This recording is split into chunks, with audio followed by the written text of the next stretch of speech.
Приехали на Ля Гомеру, стали в Марину, очень сильный ветер, конечно, в океане. Были волны, очень тяжело добирались сюда. Кажется, целую вечность. И наконец-то мы стоим. Боже, как хорошо.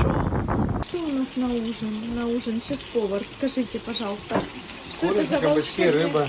кабачки, значит, курица, Салатом. рыба. Боже мой, ну, это же вообще салат у нас. Тут вообще такой самый вкусный салат, который можно себе даже представить.